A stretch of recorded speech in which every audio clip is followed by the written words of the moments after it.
Papa, maman, mbote na bino, sango malamu ya moyo omoni na mesa, ba visa kili wenze ya ba visa nde agence Smart Consulting, bosa na biso confiance na $500 ya pamba, ozo matavion, ozo kende Turquie, tembeza te bino bozo mona, ba visa ya moyo itandami, kutu mususu ezo ya deja ba visa ya moyo, awa tozande na lizi baya ba visa, boya ebeli bosa na biso confiance, na $500 ya pamba na Smart Consulting au Kenya Turquie. Bon, nous on va doute, pas douter. Awa na agence Smart Consulting, ils ont assurance, ils ont rapidité. Ozola na camarade, cousin, ils ont blague tes en notre côté, la réalité. On a plein de check doute le roi yo, le check paiement on l'a rangé, on s'est retrouvé dans 2 semaines, on dit bah papier check vraiment agence Smart Cosmétique. Thomas, Talandenge, ma visa ici est quoi belé, à une agence de voyage Smart Consulting. Na $500 ya pamba. Ok, na yomboka papaya. Peuple congolais, mbote na bino, tous les cas qui déjà mal à liboso, ou la deuxième fois tous les cas les sous,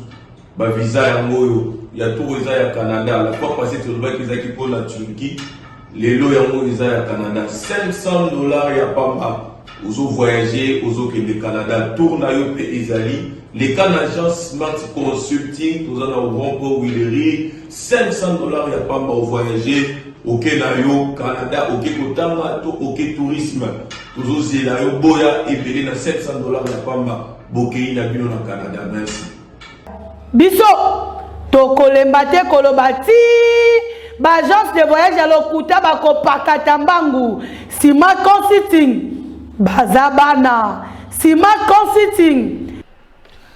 Merci. Vendredi malam on a bien nyonso congolais de père et de mère, congolais d'un seul côté. Vendredi malam on a batu nyonso ya mitema mabe. Batu nyonso ya mitema mabe vendredi na bango ya leo tano Cameroun na za moi rouge. On a dit malamu na batu nyonso mitema mabe, batu nyonso bazozela to bamba pantalon, batu nyonso bazobenga kabiso pour esa biso to kokende musika te to kokende liboso de to kosila to kolima to disparaître vendredi malamu na bango vendredi malamu pe na batu nyonso babondela rapport na biso vendredi malamu na ba chef coutumier nyonso bakanisa ke tozali bana na bango vendredi malamu na ba politicien nyonso mboka na biso vendredi malamu na ba ndeko na biso nyonso ba journaliste Peter Tiani, Patrick Lokala, Simon Isako, Danuke Fula, Flavia Roussaki, Ndeko Zulu, Jacques Kalonji, Jacques Dikou, Paul Tossoua, Gauthier Seye, na bosani lui France Kouseki Sawazali na Matanga, tozala de cœur na ye abongisaki mama Israël Mutombo, na bosani Serge Kabongo, Ndeko pe moninga ngai Rodrigue Nyembo. Atu balini konso ba journaliste vendredi malamu na bino pe weekend malamu na bino totika na musala oyo to bima benza mingi tena ba penchant pour ko biso musika te puis Gérard Elenga na bosani yote John Lungila Pero Luara Edmo Izuba Yves Bouya bande ko nyonso ba journaliste na pesi bango mbote rentrée parlementaire salamaki mokolo ya lobby na Sénat comme dans l'Assemblée nationale. L'Assemblée nationale, le président Bosso a adressé tableau moko, il y a sécurité, tableau moko sombre, au côté il y a la lueur d'espoir politique et économique au speaker de l'Assemblée nationale, à l'obélaki moko la lobby, les camboyatels la sécurité, à l'obélaki les conflit, il y a Batekena Bayaka, pour le président Bosso, mais ça qu'on vivre ensemble, comme on a les Cambo et comme à 4 nabiso, et ça les sommes, les Camboya. Conflit à l'Est, agression à RDC, à l'Obélé Kango, à pointer qui peut du doigt gouvernement rwandais, na bokambi nango Paul Kagame pour le président Bosso peuple congolais, le peuple rwandais, bah ça n'a problème té, mais ça n'est bokambi à Rwanda, ndé à zéro le moi problème en Afrique, il y a bien le rôle à danger pour l'Afrique. Bobi Nikame comme qui avant-hier na Mbuba na Congo central, à te belé, à te bakufa qui moi belé. Batumso bakanisi l'urgence s'impose na Italie transport il y a des produits pétroliers que l'on a dans le Congo central, qui est pour la distribution. La voie routière, certes, mais maintenant, que la voie routière, ça a des dégâts. Il y a moins de 5 ans que les gens avant-hier, que les gens se posent, gouverneur à Congo central, le Bélagango, président l'Assemblée provinciale, le Bélagango, tout ça la nini, tout ça la nini, tout ça la nini. Polémique, autres clôturés, malamoko semaine, nous avons l'actualité semaine polémique, on a les Cambo Italie, carburant et la Kibisoa, je crois que le ministère de l'hydrocarbure a levé le Cambango, puis moi qui me côté va te belé, c'est la sanction, mais ils allaient réserver pour la batte, oyo, bah, ça qui sont communiqués, oyo, que le produit en est allé, ma belle, bah, te belé, bah, la sanction, puis dans le caméra, pendant ce temps, on continue, ces jours, on a un République de moitié du Congo tourné à Mani, le bah, comme qui n'a Bukavu, ma belé, na ye, bah, tu bazala qui est belé, bah, zo, azo, même la bango sang, ou la kimia, pour la vidéo caméra, kimia, moutounion, sondé à Kolonga, ni ne sous le béla, ma gambo, le belé, ça, moi, et belé, le belé, tu belé, il se lave de comme moto. Batebele abengaki biso salika musala bande ka moto bango mo bayeki na explication bango mais l'état présent mikotisa na kati ya makambo l'état ko mikotisa na kati ya makambo na ndenge nini mokola lobi ba rapporter le biso yango ministre provincial Tengelito lobi na fin na après-midi abimi na assemblée provinciale bango na assemblée provinciale Kinshasa za na colonel Lebea soko za na lobi na assemblée provinciale aux droite et ça sens normal. Ils ont deux sens. Ce qu'on vit gauche, ils ont sens cynique. Le ministre Tengelito a bimé wana, a zaki na voiture moko catch. A zaki na policier moko. A joué sens contraire, a joué considéré la sens cynique. Nenga côté dans sens contraire, roulage police a roulage était l'émissier. A boyi ko tempéré. Tant va poussane, police a tiré mbasu nenga tiaka et toboli pne na ye. Tant que toboli pne na ye a quitté a bandi ko ganga. Azu téléphone a bengi ba yeko kanga ba elema wana ya police ya pesa ba nagi bango na kalu fungula ministre Tengelito mais ma police ba pesa wana kalu fungula et sali batu nyoso bazala ki wana passe nende ni ministre wazali la charge de intérêt de population ya ville province de Kinshasa à se comporter wana ministre Tengelito donc à côté de la sens cynique pesa la télévisie a boyi ko tempérer pesa la tiembasu et toboli pne na ye a quitté a vu téléphone à bengi ba ye ko kanga ba elema wana ministre yo côté na sens unique ba ye ko kanga ba elema wana ce que soki ezalaki seleka na ngina azala moto akobenga te ba elema na basuka wapi okoti mpe na sens unique oza na voiture officielle te oza na ketch bon babita le ketch ekoza voiture officielle te oza na plaque normale plaque officielle te okangi pa est ce que attitude wana oza cirque na Kinshasa mutakoto sa PCR to yo sisi da makasi ya PCR oza ministre na ko ngamo na ko senga na ba PCR ba PCR lelo na côté libino bozaka na syndicat police armée bazaka na syndicat lelo na za syndicat na bino ministre ko sala bongo te na ko sala ba commentaire belete rendez-vous na ko funda deuxième jour bini bona ministre ozoki na kitambo wana kokota ngote mais oya lobe salama ki na Gombe nekoseleka na ngina na pesi mbote ndeko trésor mbote na balandi nyonso ya Congo Web balandi ya plateau de vérité topesio merci pour na honneur osali na parti politique na biso congrès national congolais na kobengisa biso na émission ya tongo lelo na banzi tokozala à la hauteur ya attente ya ba téléspectateurs au bazo kotala Congo Web à travers le monde. Et donc, bana congrès national congolais nyonso bisika bazali branché na kati ya kolanda émission o na tongo lelo. Ba remise de reprise ici les 5 personnes ya congrès oyo bazui bibonga na ba entreprise publique. Non tokendaki na office de route ko accompagner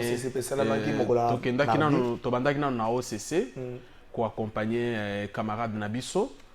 Oyazalaki oyazali parce que ba remplacer nanté c'est vrai que ba charge ya l'état oyazui et kosenga que comme CNC eza parti oza ko respecter mibeko ba disposition monsieur Ezoama mais to se mobiliser qui pour na ko kende ko accompagner na OCC camarade Christelle Mwabilou pour na ko assister na cérémonie wana signe ya soutien ya parti na biso na oyo azalaki moko ya bana membre et donc ezalaki pe message fort to bandaki ko lancer na ba oyo babandaki kokoma biloba loba kokoma bikoma mwanza na ba réseaux sociaux sur nomination na ye et donc au monaki ke tozalaki ebele ko banda na président national ya parti ti na ba cadre nyonso na ba militant to yaki na ba drapeau na biso ko pesa mokonzi ya mbota mokonzi ya Congo merci pour na shawana pe koyebisa na ba kongomani ke biso congrès national congolais toza ko endosser shawana eza choix oyuti na kati na biso et donc eza fierté eza neti to joueur na biso to tindie na équipe nationale et donc congrès national congolais esengi na ba mandataire oyo ba bimi esengi na bango ke basalela mboka balanda lokolo ya mokambi na biso ya leader na biso batala mosala malamu aza kosalela mboka depuis que mokonzi ya mboka sepelaki apesa ye ministère ya urbanisme habitat batala ndenge aza ko intérioriser to ko mettre en acte vision ya mokonzi ya mboka peuple d'abord et donc to sengi na ba mandataire nyonso na biso basalela mboka balanda lokolo ya mokonzi ya parti na biso donc ba se mettre totalement au service ya république ba servir mboka mais ba se servir te parce que na CNC ezalaka slogan ezalaka pe principe na biso servir et non se servir. 14 milliards pour le budget exercice 2023 de pour un projet pour wana Salamaki Mokolo ya lobby na niveau d'Assemblée nationale 14 milliards. Est-ce que cette fois-ci tu reçois un grand pourcentage du budget orienté dans le développement dans social la population au lieu de plus de la moitié du budget orienté dans le fonctionnement. C'est le Canada qui s'impose là. La fameuse question à réduction à train de vie à l'institution. 14 milliards, il y a des efforts au Salema. Il faut qu'on salue. Mais tant que vous salez,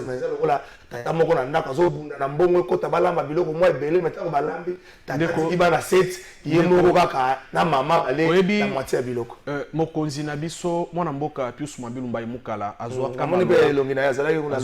azwaki maloba jour oyo tobandaki kosala cérémonie ya installation officielle ya bureau politique ya sika ya parti na biso alobaka na biso ke chance oyo RDC ezui eza ya kozwa mokambi oyo aza kolinga mboka yango moni na congrès national congolais toza ko soutenir sans faille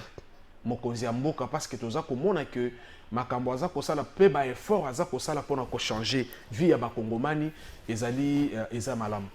ndeko oyebi que mwana mboka Félix Antoine Tshisekedi Tshilombo a eu pouvoir il y a pas longtemps okomona ke na mwa tango moke oyo azwi pouvoir alongoli budget ya mboka na 4 milliards oyo akotaki na yango lelo toza kobeta masolo ya 14 milliards elingi koloba ke eza na ba effort esalemi ba effort wana mbongo wana euti wapi mbongo euti na mosala IGF aza kosala ya kobundisaka miyibi oyo baza koyiba mbongo wa leta mbongo euti na mosala plus mabilo aza kosala ya kobotola bandako ya leta o miyibi bayibaka pour que mbongo wana e servir population makambo naza koloba awa eza koengage nga yo tikanga na loba soki muto aza moyibi te okoyebisanga okexpliquer nga te lolenge nini akozwa ndako ya leta ake matonge abeti mwa document moko vite fait aye ko présenter ngo au certificat d'enregistrement alors que pona kozwa ndako ya leta procédure eza bongo te nakangi parenthèse et donc biso na congrès national congolais toza ko sepela na komona ete na mwa tango moke gouvernement ya Sama Lukonde na leadership ya président de la République et sali oyo gouvernement mususu etikala kosala te parce que soki tokei ata na cadre ya analyse comparative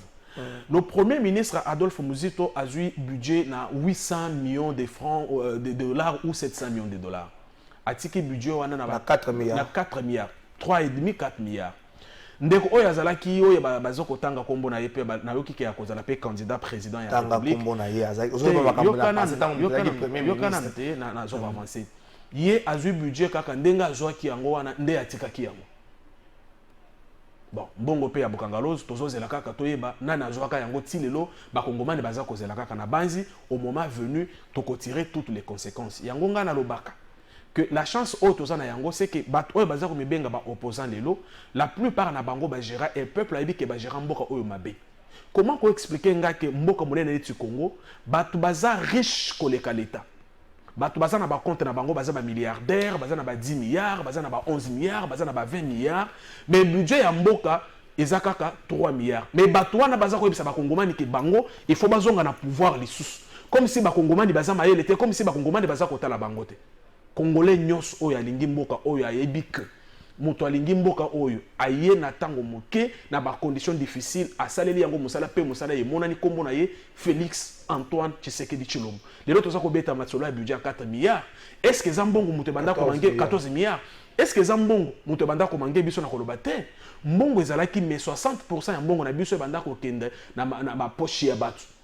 Vous allez comprendre, banda ko il faut l'état et fouta mbongo. Bato bakota efutaka leta mbongo muntu ajunda kuwana avandeli yango a changer mikananda kuwana ekomi yaye ajunda kuwana apese na mwasi na ya mibale ajunda kuwana apese na mwana na ye ajunda kuwana apese na soki bakamarade na ye yako plus mabilo alobi kaka peuple d'abord version urbanisme habitat oyibanda kwa leta zongisa okozongisa kaka te parce que opposer préjudice na l'état est co-amorcé et co-entamé ba démarche na justice pour que, comme le veut Code civil, sur article 258, ceux qui ont causé préjudice, il faut que au payer, au faut tabac dommage. Et donc, l'État est là qui préjudicié pendant un moment illégalement. Et donc, il faut y Et donc, on a un budget, dans le Congrès national congolais, tu as beaucoup. Mais le ndeko plus de la moitié c'est que na ba institution oyebi ata nanda kuna oa soki lelo salaire na yo ezalaki $1000 et komi $2000 oko banda ko zo mbongo wana te o banda ko qualité ya ba chemise okotala nanu mbongo wana oye nango nanda bo bandi ko sala calcul ndenge to bandi ko zo $2000 boye moi na tel toko banda ko pese combien pour par exemple frais na ye moi na tel yango mosala salemaki au moins tango budget eza komata discours wana ezalaki mais bato ba yebaki te que il fallait ko sala sco étude pour na ko sala répartition à sika parce que le peuple mais répartition na ndé sali que ba salaire ba fonctionnaire est augmenté bino bozolo ba yango ne sali que député comme na 21000 te wana eza ba débat ya nzela nga na ko sala ba débat ya nzela te parce que moto moko te attesté non wana eza ba débat ya bato ba mutu bazo ko ba information ba youtubeur ba to bazo ko bien ba influenceur ainsi de suite un leader de son rang à cause de la makambo bongote et donc on va commenter mais si lui réunit des éléments le peut-être est-ce que na lobby en fait na lobby un intellectuel libre non moi je parle de réunir les éléments étant de réunir les éléments je vais répondre là-dessus ngai mutoza ko mona oyo nazana ba député na parti na biso biso ezana ba député ba député wana basala ko mosala na bango j'ai fait partie de gens oyo bayebi combien un député congolais touche pour yeba ke makambo ebetami akeza lokuta mais il fallait avoir un bulletin de paye il y a personne à ba député kuna ajoka un bulletin de paye à député na yemoko $21,000 a télé biso na ba réseaux sociaux wana za ba discours moko bato baza mutoze susu na discours te ko si ba kongomani mingi vérité des urnes ainsi de suite amoni ke discours wana za kokota te ba meki ko manquer respect na benga ko manque ya respect pona ko zo mama mukolo bongo ko sala se ba jeu moko ya bien te pour ba se refaire santé politique ba moni simbité et donc il ba ko sala siko to banda ko buka lokuta ko inventaka ba makambo ko tsaka ngona ba réseaux sociaux pour que peuple a sala biso atama confiance muke peuple ils a tellement mature qu'ils a disposé te ya ko cautionner les sous lokuta yango moni ata bande oyo ba bomi mboka oyo bangara yo to yebi mais oyebi bango basali mbule bele donc na makambo ya budget effort eza ko salima c'est le même budget ya mboka wana ndé eza ko en charge gratuité de l'enseignement de konangai le même budget wana ndé lelo et bakisi ba salaire ya ba fonctionnaire mais biso na congrès national congolais tolobaka que mboka monene neti Congo atako lelo Fachi alongoli enseignant en 2000 abandi ko fote 450,000 francs 411,000 pour na biso tozo mona keza muke mais toza ko saluer que effort est salemi oza ko comprendre effort est salemi et donc kolobake budget eza ko augmenter mais conséquences positives ezate na vie ya bakongomani eza lokuta parce que ko yebisa na fonctionnaire oyo bakisi le salaire que eza conséquences positives ya augmentation ya budget te ko yebisa pe enseignant yo moko uti kolobake abalongole na 2000 babandi ko fete 411,000 okoloba te ke eloko moko esalemi te eloko esalemi mais biso na CNC parce que tu as parti où ils ont prôné ma valeur, parce que tu as parti où ils ont prôné gouvernance axée sur l'intérêt général, parce que tu as parti où ils ont dit que Congomani nyonso azana droit na richesse ya mboka na biso to sengi na bakonzi ya mboka bakoka pe ko kende d'effort en effort pour que Congo ebonga parce que musali segera azana yango eza ya ko telemisa Congo parce que Congo ekufaki réellement. Comment on peut expliquer que moto azako lakisa ba ministre, azako lakisa ba député, ba DG, enseignant ailleurs un certain nombre de valeurs, mais moto wana ba futa raye 92 000 francs. Entre temps ba tout batangate bayebaka mbongo à l'état batie na mabenga na bango. Est-ce que monite ke mboko ekufaki yango na congrès national congolais toza ko CP déjà mboka eza na kati ya kosekwa ndeko na ngai eza na kati ya kosekwa eza na kati ya kosekwa processus eza en cours ba action pe eza ko salem parce que ko foot kolongola mutu na 92 000 francs ko banda ko foot 411 000 francs webi sanga ke eza kosekwa te eza mo avancé eza mo effort eza mo pas o toza ko marquer yango biso to lobi processus ya kosekisa mboka tu sais que déjà ça ko sala ngoye mon côté a ko compter sur soutien ya ba membre non sur congrès national congolais a ko compter sur accompagnement ya autorité morale na biso mona mboka piso mabino bayibo oyebi que le toi vendredi nayebi toujours ramasser ba information sur ça nyonso ngo moninga na ebandele bande kwa c'est ça que bolimbisa ngo mona ebandele na pesa ki pesa conducteur te po toujours ramasser nyonso a semaine bande kwa c'est ça que nza bolimbisa nga na yebi que na kwa ina mbeba donc toujours ramasser un peu nyonso a semaine tout ça vendredi somo ke bimaki lobi na buto yo ka yango tolalaki avant te ngai nalalaka avant te ngai naza chargé naza chargé ya monsieur Vidi Chimanga naza chargé ya communication ya congrès national congolais nalalaka avant te nalandelaka ba information avant nalala il faut nayeba makambo nini eza koleka na mboka natala na ba réseaux sociaux nalanda na ba TV généralement nalalaka Obi bien sûr généralement nalalaka un peu tard chaque jour somo ke bimaki lobi nalandaki alobaki son ebimaki ye moko alobi basali ba coupure c'est pas l'intégralité du message na babimisi moto abimisi eloko wana asali ba coupure na intérêt na ye moi je préfère être journaliste na katikati napesaka ba information son ebimi bayoki Vidi Chimanga ko négocier makambo moko koloba que je vais vous protéger patati patata mais réaction na ya liboso alobi eza na contexte wana te bato basali ba coupure donc ba monter hein po babimisa oyo bango balingi mais là et au fond la question moko bato basolo bato sur l'entourage du chef de l'État entourage à mokonza mboka bato basolo ba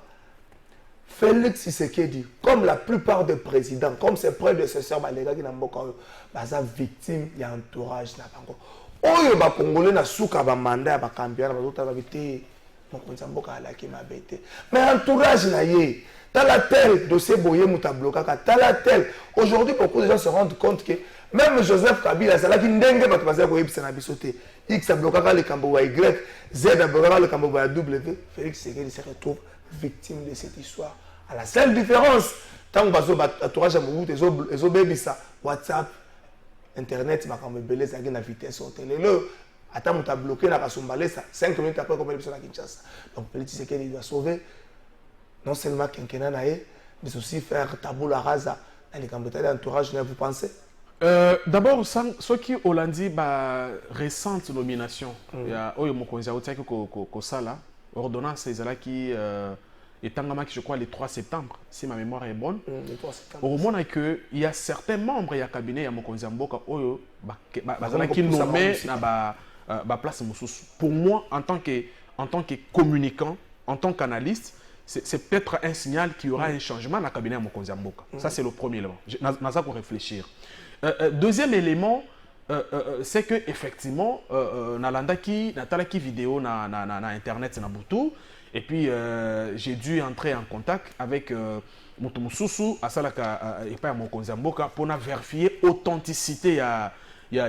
vidéo et effectivement il m'a confirmé que la vidéo était authentique. Maintenant on dit que ils ont des questions sur lesquelles notre congrès national congolais to s'exprime à Kata. Il faut que le bureau politique se réunir pour que ECOGA lever option. Et donc à ce stade, je constate, j'assiste au débat, na équipé de convider à PC point de vue naé, alors que ils ont imité mabé, ba kati ba extrait oh ils ont sepeli sa bango pour le contexte ba nuirier. Totika on s'est fixé sur vidéo sur l'entourage. Non, est-ce que Félix Tshisekedi comme ses prédécesseurs à la victime et entourage. Non, mais on dit que Mokonzi Mboka a lobaki yango plus d'une fois. débat autour des collaborateurs chefs de l'État et bandi le loté et bandaki mwakala. Et donc signal oyo mokonzi a lancé na ba récente nomination ya kolongola ka batu sur na cabinet côté na bango biseka mususu ponanga nazo zongo comme une annonce ya que il y aura un coup de balai na cabinet ya mokonzi mboka. Alors souci na biso ça que mokonzi mboka azala entouré na batu baza kolinga mboka pour que ba accompagner na musala za ko salela mboka. Et donc les temps que les bureaux du CNC se réunissent na sujet wana je ne préfère pas trop commenter. J'assiste au débat comme tout le monde, je vois les uns aller dans un sens comme dans un autre. Souci na biso ça que tout linga mboka et que dans tout ce qu'on fait tout mettre intérêt à mboka et bossa ba intérêt nyos. Comment voir qu'un chef de l'État linga mboka? Comment voir un chef de l'État linga mboka? Sous Kabila on a parlé Kabila linga mboka. Sous Mouzé on a parlé Mouzé. Sous Mobutu, sous ça ne suffit pas kaka ya koloba que chef de l'État ya kalato ya sika linga mboka. Parce que nazana auteur moko na linga kotanga mingi kombo na ye Dalai Lama. Lama alobi poye ba mutu, il faut pas se fier na makambo ya za koloba. Mais talaka makambo mutu asala ka poye ba mutu. Alors ce qui biso toza kolinga ke fachi alingi mboka c'est parce qu'effectivement makambo aza kosala effort aza kosala bitumba aza kobunda eza kokende na cadre wana ndeko na ngai. Okoyebisa te que bakongomani ke yo lingaka mboka pendant que yo za ko s'enrichir kaka bakongomani baza ko s'appauvrir ndenge tomona ki yango na tango akala balingaka mboka mbongo mboka baza ko yiba moto aza ko linga mboka aza ko sala effort pour que intérêt général eza la garantie. Et donc na mosala Tshisekedi aza ko sala biso tomoni ke aza ko bunda na ndenga batili ba fonctionnaire mbongo na ndenga ti gratuité ya enseignement à matérialiser yango na ndenga aza ko bundisa miyibi ya ba mbongo à l'état. Voilà un peu quelques actions où ils ont effectivement mon toza kolinga mboka parce que ça kolinga ke mbongo ya mboka et que ndaka ba poche ba et ça la canaliser na caisse ya l'état de manière à ce que mbongo wana est servir na développement ya mboka. Donc vous direz qu'aujourd'hui les gens en groupe moko ya bato moko mukende baza plus les bien-aimés à République bango de plus makamboza rose pas na bango pona biso toza ko mona makambo lolenge wana te biso toza ko mona plutôt qu'il y a un effort d'une manière générale aux ana kati ya kosalema pour que kongomani nyonso azala sentinelle azala enseignant azala na ebité ceux qui chef de quartier à sentir changement wana. Mais comme to utaki koloba awa mboka tozu yango lolenge nini. Parce que Hollanda qui osa mopanzi sango Hollanda qui Macron tango aza ko la campagne pour un deuxième mandat na ye a ebisi na ba français que yé akokaki ko développer France pendant 5 ans. Or ce que aux France to lingaka mingi mikila poto ce que aux France oyo François Hollande atikeli Macron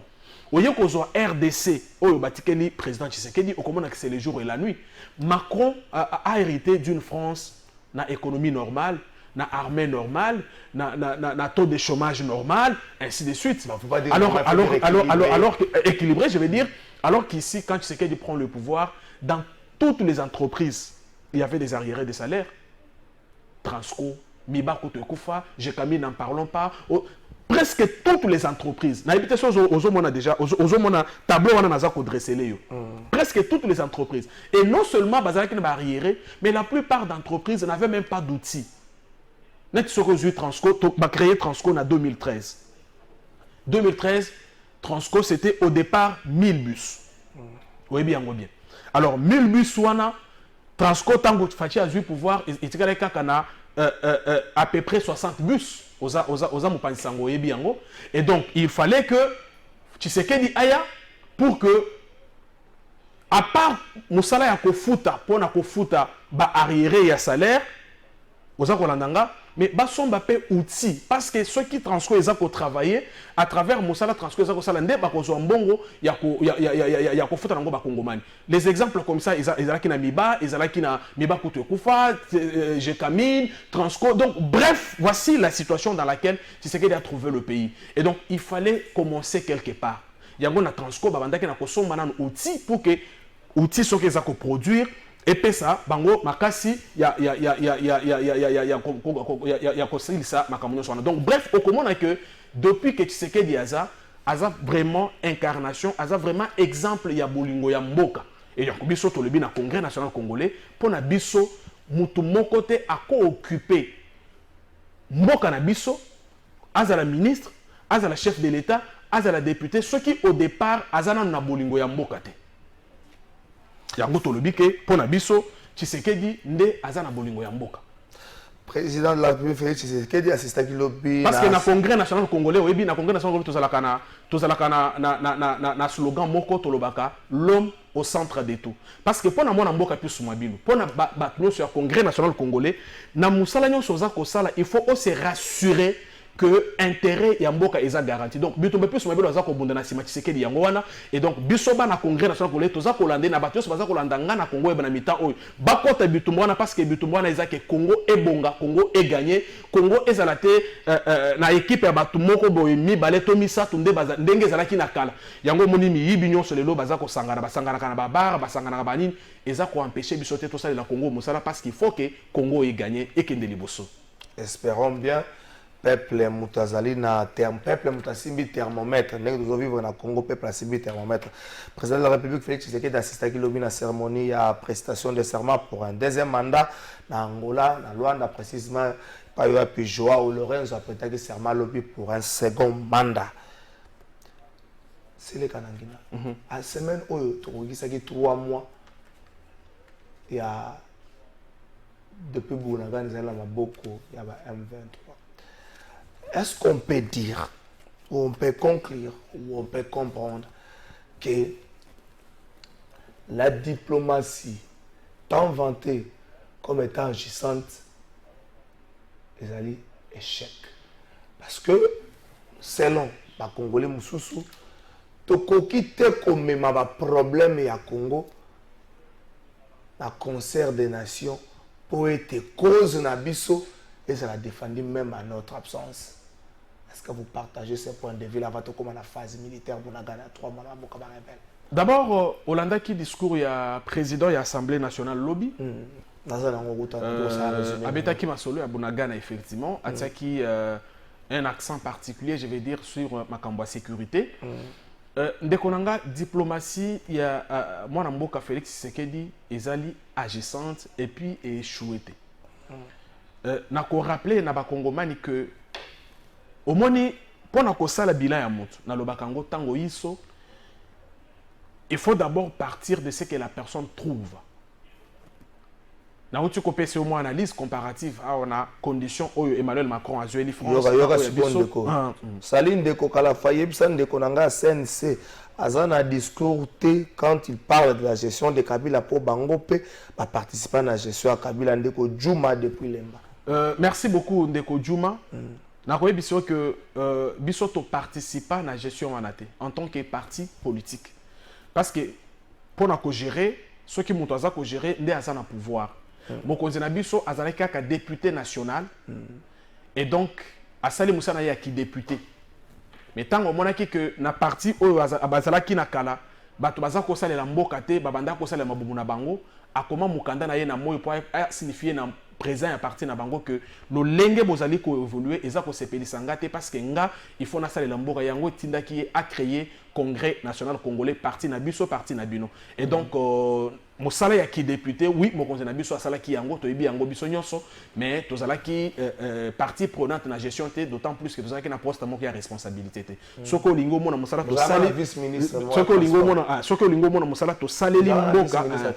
ezala ki le seul membre du gouvernement tozala ki na ye parce qu'à tout moment on était marginalisé na makambo mo pa sango yebi et donc na koyebisa na ndeko Djouma que soko lingo o évaluer plus mobile o évaluer CNC na mosala saleli mboka tala musala mokonzi na biso asali na urbanisme habitat tala pe musala ba député na biso baza ko sa na parlement on peut comprendre que CNC ils a parti ou ils a ko servir mboka yango toza na sima mokonzi ya mboka pour na ko soutenir et pe ko accompagner na bitumba za ko bunda pour que Congo ebonga.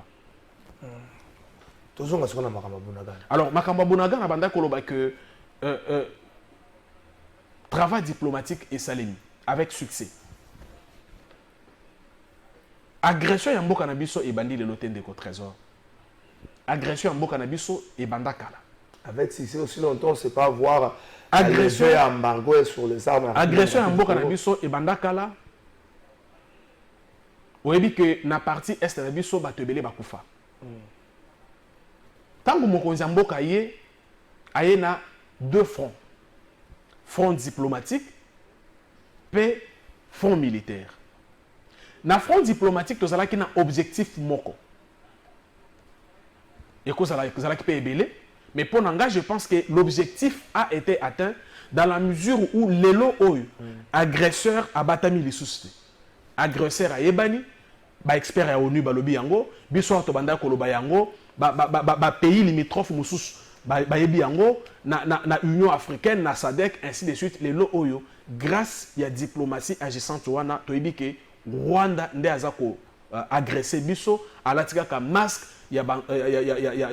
rebelle ya M23 en réalité comme Ndekombo Solobaki yango peuple congolais na peuple rwandais tout ça na problème mon côté mais zakaka mukambi ya Rwanda nde aza pour les intérêts mesquins aza commettre en péril relation wana et donc lelo sur le plan diplomatique c'est un succès, c'est une réussite énorme parce que les lots bateaux baïbi que Rwanda ndeko Kagame nde aza ko agresser biso et lo ko liboso. Maintenant deuxième volet à question na on. Est-ce qu'on a réponse militaire? Parce que entre temps c'est un fait, c'est une évidence, Bunagana eza entre les mains de rebelles. Et donc maintenant il faut une réponse militaire. Mais réponse militaire ba ko lo bango na TVT que les lots to copé ces réponses militaires. Na banzi que armée na biso. Gouvernement a déclaré au peuple en CTBL. Si, mais zone wala. Et sous contrôle la bango même mbongo na biso na difficulté pour ba diango. Et lo ko boza ko bossa neza que armée na biso et ça qui c'est que moi je peux qualifier de repli stratégique parce que na Bunagana ba Kongomani bazawana. Ceux qui ba rebelle c'est toute une cité. Donc tant ba rebelle wana baye ceux qui armé na biso et ripostaka na ndenge ya mayele te est-ce que tozaka ka disposer à que bilan 10 morts 20 morts ba kongomani ba kufa kaka je pense que repli wana ezalaki stratégique et qu'au moment opportun armé na biso na mokonzi mboka baza ko travailler Bunagana sera récupéré moi j'ai confiance na armé na biso j'ai confiance na mokonzi mboka souci na biso ezaka ba kongomani yango omoni na lobaka que awa na Congo nde na yebaka te soki réellement tozana ba opposant ndeko na ngai na ba mikili mususu na poto na France ainsi de suite soki mboka eza en danger opposition ezalaka et puis que Félix Tshisekedi ezalaka opposant azalaka opposant so bazui baloki discours à Félix Tshisekedi tango tozalaki agressé à l'époque tango azalaki na opposition est-ce que ça comparable si il est resté logique il est resté parce que kasi au moins question na kasi nazo ibso au moins discours Félix Tshisekedi abandaki koloba na makambo ya est eza discours oyo aza koloba lelo naza kotalisa oyo eloko moko na ba discours na ye akala sur l'est abandaki yoka kasi nga na peso information abandaki koloba na ba discours na ye que na bitumba ya est ba complice baza na kati sikoyo tango ozotala ba accord bato basinyaka accord ya ba 2013 2009 2008 okoloba ke ba complice bazaki na kati te banani basinyaka ba accord banani basinyaki accord ya kokotisaka ba rebelle na armée na biso Tshisekedi est resté cohérent. D'ailleurs le londe aye ko tsunga biso ko dévaler biso qui était véritable agresseur et abanda ko agresser mboka na biso na complicité ya banani c'est clair il ne s'est jamais redit il est resté cohérent donc discours na ye eza cohérent et il avait raison tant ko abanda ko biso que bato baza ko agresser Congo baza na soutien na kati ya Congo. Et puis que vous avez porte-parole à CNC. Bien sûr. Et il dépeste. Naza porte-parole il y a CNC bien sûr. Ils ont empêché Ngatena Landela évolution et actualité ya mboka na biso. Félix Tshisekedi aza mokonzi ya mboka, il est resté cohérent, il ne s'est pas redit, il ne s'est pas dédié, il est resté cohérent. Discours abanda ko tenir sur la situation de l'Est, ils ont discours déjà les locaux tunde aye ko révéler biso véritablement banane banda ko agresser biso et puis bazala ki na complicité na banane, oyebi ba complice. Oyebi bango? Kasi banane basala ke ba rebelle ba ko ta na armée na biso. Ah, tanga bakoro ya 2013 tanga bakoro ya 2009 c'est les avant de changer thématique sango moko lo couté panzana ki na ba réseaux sociaux élève moko na Goma je crois au comme na bimi na bano bazu examen d'état au soki na 49,8 vraiment bandeko le côté soit la forme attends ezalaka ya journal mutaka 49% kombe ko bibana journal ngene ah ya internet ba bimisi longoza batu moko boye ya lokuta ba bimisa ki likambwana ministère après vérification kombo ba bimisi na boye ko tanga kombo atamu ya tata ba tavana to moto moko akufa ko tanga ba bani ko baluka na tombe za malamu te kombo wana na listing ya EPST na badno basaki examen tambulo exact donc tabi si que moi nazo 49,8 ayebani te na ba statistique ya réussite na Congo Mobimba dans l'autre bino kaka sika pourcentage est beaucoup plus élevé dans la Kasai orientale 80% de réussite et sika pourcentage est même qui na C et dans la province Équateur 27% et puis na Chopo 27% bande kwa Chopo tout bobunda bocha makasi botombwama likambo 27% sont gardés tout bino na 81% aux élèves malamu bande kwa peste tango na lobaga makamba contrat Veridos azo ka bino bozolo bate semaine ekomi ko sila ministre va faire ça qui est mise en demeure tiko sila lelo likambo wana ya Veridos toza na Congo entreprise allemande zo fait sa mise en demeure na un ministre congolais ba syndicaliste ya peste bolobi le côté tango na ko funda ngo oh yo comme ko funda ministre mais lelo vendredi ministre kotia signature na document wana toté lelo vendredi tout ça na posa toyeba mais tata mokonzi ya kolo sunga biso document na basigna ngote 5-8 millions ba pesa na entreprise moko pendant 10 ans eza mbongo belé 10 millions kaka pour la deuxième na troisième palier ba sena bazimbonga malamu to sunga nde wana likambo wana to lingi akote sele kana ngira to kota na makambo susu likambo carburant avant to koma likambo carburant to beta quand même bisolo ya mawa bande ko ekomelaki bango na mbuba bande ko belé na famille belé baza ya kolela sikoyo babungisi bande ko na bango mais ça c'est la deuxième fois na moins de 4 ans les Cambouanais comment il se pose dans l'urgence il y a transport il y a des produits pétroliers quand on a la voie routière tout le monde a besoin de qu'ils amaient mais étant que tambola les lois nationales numéro 1 zinga nango batu bazali ba village ezali congolais parce que moi fuite moko ezali aye na bidon azwa moi carburant les Cambouana ndenge komaki tout ça na problème na mboka na biso c'est ko anticiper makambo likambo ekomaka to kundaki bibembe gouvernement déplacé car je crois à l'époque c'était ilunga kama mtaki premier ministre akenda ko kunda bandeko to bosana siko to ressourcer tant to kunda bango to bosana lisusu c'est triste na kombo ya congrès national congolais to présenter ba condoléances na ba congomani oyo babungisi bandeko ba parents to bana to ba camarades na bango na incident wana eza vraiment déplorable.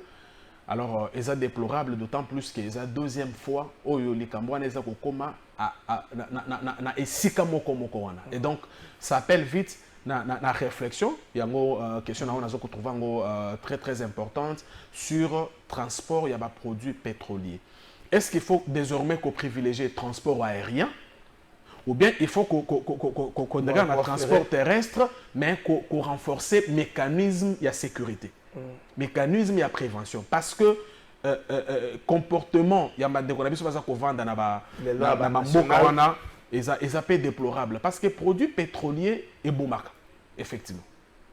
Ça veut dire que, à ta la santé, ils ont produit au simbaka, comme si ils ont simbamaï. Donc, au moment où ils ont baka et loko tango yisondeko. Premier agent de sécurité ya moto zalaka na moto yemoko. L'état ezawana pona ko sécuriser batona biloko na bango, mais ville na yo ozana nous à part Nzambe moto a protéger kabiso, il faut biso moko to se protéger. Donc on a sengi na ba kongomani oyo baza ko vendre nzinga ba ke ba produits pétroliers, c'est des produits et dakabiso et sungara biso mais ebomaka biso makasi. Moi erreur muke irréparable et komaka. Et donc il faut bande qu'on a biso ba yeba bazala na eloko wana na makanisi na bango ba yeba que produit wana ezapo na intérêt na biso et kumbaka et sungara biso to kumbaka mutuka to pelisaka moto to salaka boy to saka na ba groupe électrogène c'est bien bon mais ebomaka et donc il faut to se protéger toujours ba mesures préventives. L'état je pense il est temps de réfléchir sur le mécanisme il y a transport il y a produits pétroliers. Est-ce qu'il faut que lobby incident et comment ba lettre à condoléances monto ya kosala discours ndenge na yoka kilobi gouverneur apesi aye makanisi ministre apesi aye makanisi assemblée provinciale apesi mais est-ce qu'il faut to se réunir saka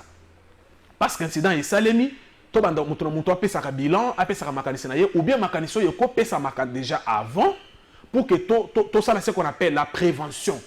Ça veut dire to réfléchir sur quel mécanisme mettre en place pour que ba produit wana et à la transporter la sécurité parce que sécurité à produit wana et ça sécuriser les populations. baliste ba condoléances lobby nango c'est les kanangi les okoma mais to kanisa ndenge nini ko prévenir ole to c'est très important ko réparer to ko kunda makamuni ndeko Didier Sasa azali moko ya ba notable ya Congo Central mfumu kutu ndenge to benga kana ba Congo Central azali ko présenter ba condoléances na ye na bandeko nyonso babungisi bandeko na bango abanzi pe na bandeko nyonso bazali na ba hôpitaux bandeko bele bazika ki makasi Didier Sasa kanisi bango ayesinga na epsa na bandeko azobonga manenge nini na mikolo mizali ko ata mtusu de lobby akende ko kabola mwanda mwazana ngo akende ko soutenir bandeko nyonso bazali ya kozika na kati ya ba hôpitaux wana zali bongo message ya condoléances pe ya compassion ya mwana mboka Didier Sasa esprit monene ya Congo Central. Bonjour Ndeko Trésor, Ndeko Sélé à cause les transports commençaient à avoir les problèmes d'arriérés sur le règne de Félix Tshisekedi en 2020 avec comme DG Mbongi. Non, répondre quand même. Il faut Hollande la histoire malam. Tant que Tshisekedi a eu pouvoir, Transco et Tikalaka a 60 bus. Il y a le barrière, il y a le nombre de bus. Non mais Ndeko Nangai. Transco et Kofuta Bajan n'engagent pas ça produire. Or, na 60 bus, au cause d'accord, n'anga que production et cause à la T à mesure, il y a qu'à prendre en charge barrière, il y a Bajan. Et donc, dès qu'on a à s'informer malamu, barrière et zana qui n'a pas entreprise ébélée dont Transco depuis Kala, sous ce qui est barrière wana et c'est foutami pour la plupart d'entreprises et pour quelques entreprises, ils en a qu'à foutama. Vous expliquez comment que tout ce qu'on a qui est communication et salemaki et pas y a bande komoko au nom ya OCC directeur à laboratoire et c'est quand ça l'échantillonnage et puis comme ça il faut fonder le pouvoir et puis quelques heures après DG Liboso ministre hydrocarbures ba ko contredire ango batazo mituna si ai contre expertise moko pourquoi pas besoin na même service wana oyo et ça la échantillonnage d'ailleurs ça la contre service et puis il y a une communication pour la réception non les bourses de salaire qui contrôle tout le monde qui a eu ça maintenant tout ça pour une deuxième fois tu as comme tu constaté carburant aux alliés impropres aux alliés propres pour la oui bien ndekonanga makambo na carburant il faut qu'on ça très attention na oki batu ebele malheureusement tous na mboka oyo batu nyonso ba yebi nyonso soki likamboye ya peut-être la phase wana communication ngano na maîtrise na za ko banda wana parce que pour que nazala un peu plus large en fait il y a un fait le fait c'est que carburant est impropre na consommation. Le deuxième élément ici c'est que carburant wana ezambala libosote ekota awa ba constater que na ndenge biso to consommer laka il faut soit to réduire soit to augmenter parce que OCC ministère bazana ba service nyonso wana esala ka musala wana alors question bato baza komituna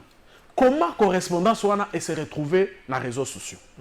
on comprendre que atatango bande kwa OCC baza koloba on comprendre que ezalaki na main noire moko o ezalaki utilisé juste pour na conduire parce que nalandi pe ministre à hydrocarbures nalandi bande kwa OCC na tout n'est pas ba expert mususu na laboratoire c'est ba lobi banga que ezamba la libosote biso to kozala to consomaka carburant ezala peut-être na pourcentage na koyeba terme na bango 20% par exemple Nigeria bako zala peut-être na 25%. Ce qui nous saute aux yeux carburant, et il y a combien avant et pas na et ça à 25%. Tout aussi mais touché à bango. Bien sûr. Et donc on sait ça to réduire to tiki baza na ba matériel, baza na ba laboratoire pour na koko misango consommable par rapport à ndenge to salelaka. Donc la phase de communication. La phase de communication, oui, il y a eu un problème. La phase de communication, il y a eu un problème parce que au comment que correspondant soit ils allaient qui signer les 13. Or les 13 nouveau DG na DGA à OCC bazala qui la katia kosala remise et reprise. Je suppose qu'ils n'avaient pas encore posé les actes majeurs. Et donc na kokende musikate eza situation où ezali gérable peu eza na katia kozala gérer. Alors phase de communication, oui, il y a eu des problèmes parce que Nalanda qui ministre à lobby Makamususu et puis Bandeko s'est présenté comme Bandeko à laboratoire puis Baloba qui Makamususu je pense qu'ils ont problème ou que ça l'a résolu na niveau il y a OCC peu na niveau il y a ministère mais là quand on ça va comprendre les que carburant wana eza impropreté eza consommable mais seulement ba expert na biso ba estimer ndenge ba estimaka ceux qui ba carburant sur comme que il fallait retravailler yango pour que ezala kaka ndenge oyo to consomaka au lieu ezala que to consomaki oyo ezala ki na 20% to bando consommer oyo à 23% et que ça la moins bilinga eza pe musala et ça les maka chaque jour chaque fois régulièrement au comment on a produit eza destiné na Nigeria et combien chez biso avant ba laboratoire ba expert pe matériel bazana bango ba sali musala wana et puis to consommer sans problème d'état biso on a lingana pe c'est ça que carburant na soko tia on a mutuka et ko be c'est na mutuka te et ça carburant non wana banyosologue wana bato oyo balingaka communiquer même sur des choses oyo bango baza na maîtrise et donc bref carburant ils ont un problème mon côté carburant ba expert ya OCC ba expert ya ministère baza ko sala musala na porte-parole ya ministre ya urbanisme mais je note quand même qu'il y a eu une dose il y a méchanceté une dose il y a diabolisation une dose il y a bat oyo baza ko sepelete na musala budimbo baza ko sala parce que yebi que appel d'offre au budimbo asali pour na ba pétrolier pour que augmenter bon on a budget la biso l'état est gagné bandongolo mix ba sepeli na yango te yango baza ko utiliser ba réseaux sociaux pour ba diaboliser dans sa relation mon qu'on a été na zo la vérité. Bonjour Ndeko Trésor André Kimbuta Yango à travers Faki je crois qu'il a prononcé ngo malamu Faki pe azali ko présenter ba condoléances na ba ne Congo nyonso ndeko abiyebisa na ndeko za na plateau tolinga kaka mboka ndeko na ngai. Bonjour journaliste pasi oyo ekomi makasi boye nani aluki yango eza IDPS pour bango batu bazana pouvoir Cédric Kala. Bonjour Trésor tuna ndeko invité boye na oyo nyoso azoloba intérêt ya peuple eza wapi c'est Daniel Makaya. Bonjour Trésor lobby kuluna ebundamaki awa na Selembao makasi mutu moko akufi lelo na tongo pourquoi solution ezate. Cette question, avec cette information, ça part avec beaucoup de personnes. Je ne peux pas, moi, confirmer directement sur le plateau que Moutoumora a confié. Donc, il faut que c'est la voix officielle. Merci pour l'information. Information que Kouloune Bundamaki Makasi, la Selembao. Bonjour, Trésor. Tout le monde est invité pour le siège. Eza Wapipo, Toya et Belé, Bisso Petozana. Tozwa ba poste na CNC na Bango Chris Toyoka ba poste na la carte ya CNC il n'a pas parlé ba poste alors siège à Congrès national congolais toza na 4e rue na limité so siège yango na tout là le bongisa yango de quoi toza ko bongisa ala mingi oyebi ke ezala ki siège o ezala ki le plus beau siège ya République mokonzi na biso asi à réunir biso Tobandi déjà ba réunion préparatoire pour lancer officiellement ba travail à construction à siège na biso ya Sika mais ceux qui montent na biso pour ça ceux qui sont na Kinshasa ba siège eza na ba fédération nyonso mais siège national ya parti eza na boulevard Lumumba na petit boulevard ndenge to mesana ko benga na Kinshasa na commune limité na 4e rue au komona photo ya leader na biso na mboka pe suma bilo eza wana munene donc siège ya congrès national congolais eza wana chaque samedi eza la journée du parti donc eza journée au membre nyonso ya congrès national congolais akenda kana siège ya parti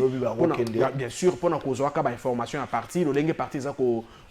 tambola et donc ceux qui ndékoyé lobby na siège nga moko na zalaka wana chaque samedi na koyambaye maboko polele na ko PCP numéro ceux qui au permettre 82 48 12 950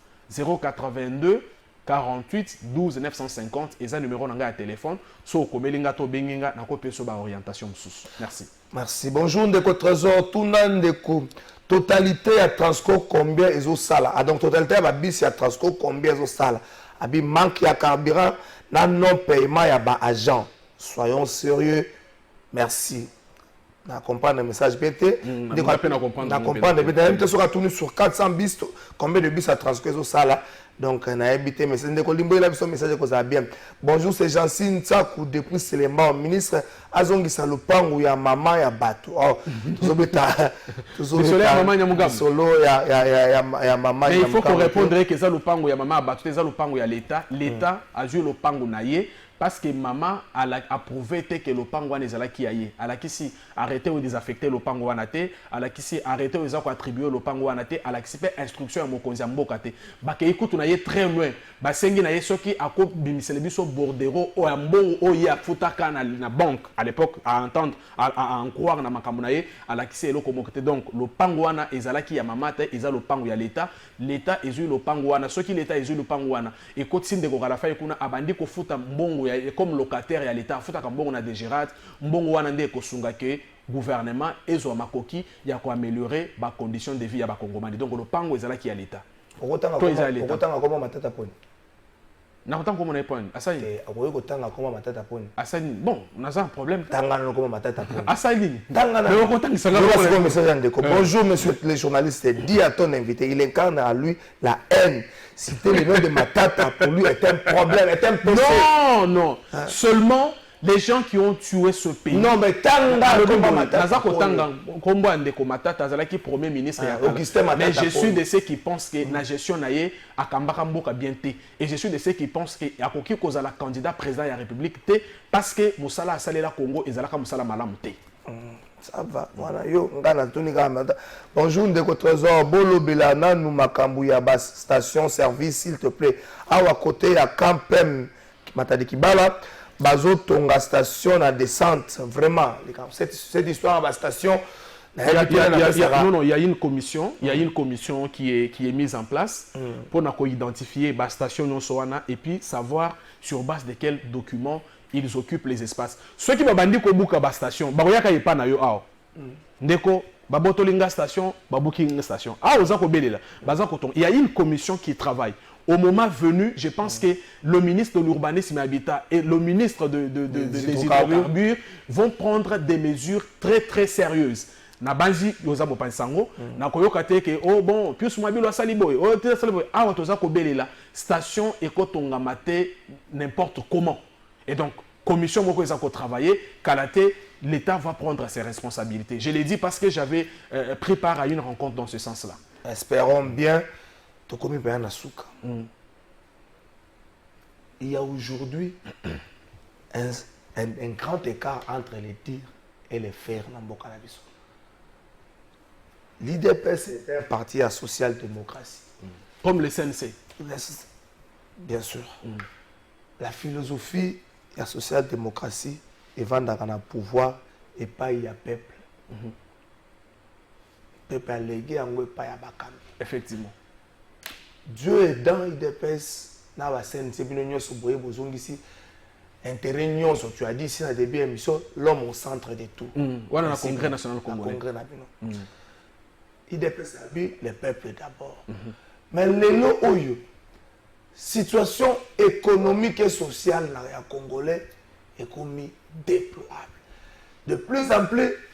la force, la puissance, il y a parlé de la ménagère et son kita. Ceux qui maman savent que $10 pour la libérer, il y a 4 lélos, soit qu'il y a $10, moi, je suis en risque à l'IAT. Tout le monde a un gelé, cette situation est contradictoire. Non seulement il y a philosophie, il y a président de la République, le cola Mokambi Moko a la carte à parti, mais aussi il y a Pius Mobile, le cola ministre, Mokambi Moko a la carte à parti, il y a école, il y a socialisme. Merci beaucoup pour na mutuna wana eza na mutu ya makasi. Na koloba na bakongomani que problème il y a augmentation il y a prix ya babiloko na bawenze na biso eza problème mondial à l'heure qu'il est. Tout biso sur la Covid. Après Covid, la guerre entre Russie et Ukraine et ça que babiloko belé. Moi j'ai une grande sœur qui vit à Paris. Le but banda ko sona ya ibisenga que huile bouteille ya huile banda ko soma ngo sur quoi na 4 €, le but somi ngo na 14 €. La situation sur côté la tama kambo carburant ndenge salemi ao. Au que c'est une situation mondiale parce que na Londres na bamboka mususu il y a même des jours où il n'y a pas eu de transport où les avions n'avaient pas décollé à cause ya eloko wana. Alors ce qui compte maintenant il faut que chaque pays ait des mesures spécifiques kolandisa mana ba réalité naie pour faire face. C'est ce que notre gouvernement est en train de faire. Mais brandir situation comme étant une situation congolaise, on est bien. Parce que la situation, elle est mondiale. Ça, c'est un fait. Hollanda qui makambo gaz, on dit que de l'eau atteint à poto, le gaz est augmenté. Le bateau gaz, donc, je suivais même un reportage ce matin où les Français se plaindre que les pires arrivent. Donc, il faut qu'on ait que situation est mondiale, une situation à rareté à carburant est mondiale, une situation à augmentation après la bloc est mondiale, mais ce qui compte est la volonté au gouvernement pour travailler de manière à ce que les choses puissent être stables. Et il faut biso en tant que Congomani, totalement que ngana za monta opposition, ngana za monta majorité de la société civile, toi accompagner le gouvernement parce que ça pour bonheur na biso, to landa batu baza ko bibenga ba opposante en réalité baza batu ba bomambo ka balingi yangote. Merci, monsieur Sinazo qui nous funda. Francis Beya Bongama c'est la la question directe, réponse directe. S'il faut coter en termes de pourcentage les gouvernements de Warrior, on peut savoir combien. En tout cas, ils ont bien travaillé. Sur 10, ils peuvent avoir 7. Merci. Ils peuvent avoir 7. Qui répond à la question directe, réponse directe. Merci Célé Kalangi, là, tout ce qui est dans la semaine.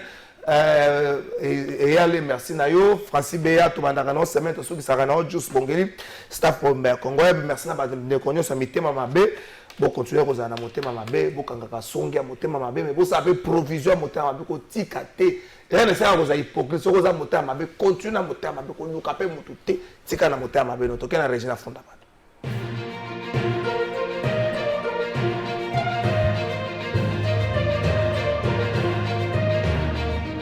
La fondation c'est vraiment mon conseil au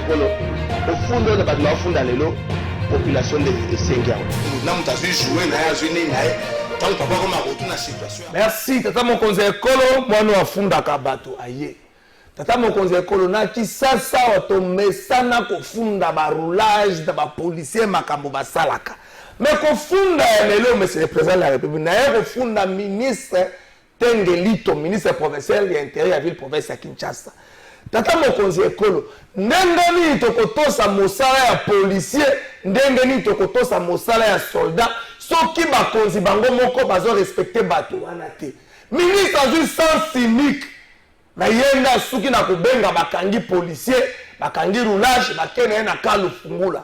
ndenge nini bato wana oyo baservaka sous les drapeaux mais c'est le président de la République tokanisa mbula ezobeta roulage azofungula nzela mbula ezobeta roulage azolekisa bana kelasi bato wana tobongi na kopesaka bango lokumu bakoki kozala certes na barate na bango mais tokoki kokende na bango ndenge wana tata mokonzi ekolo lukala mécanisme nini otuna baministre nani ayebisa bango batambolaka na basens unique ata na voiture na ye privé ata na voiture abana koti na sens unique atie policier liboso ndeko policier yo mpe wana bazokanga ndeko na policier bino bale boservaka sous les drapeaux tata mokonzi ekolo situation esali bakinoa pasi yango bayebisinga na funda ministre Tengelito ministre provincial ya intérieur na ville province ya Kinshasa kofunda ile soki wana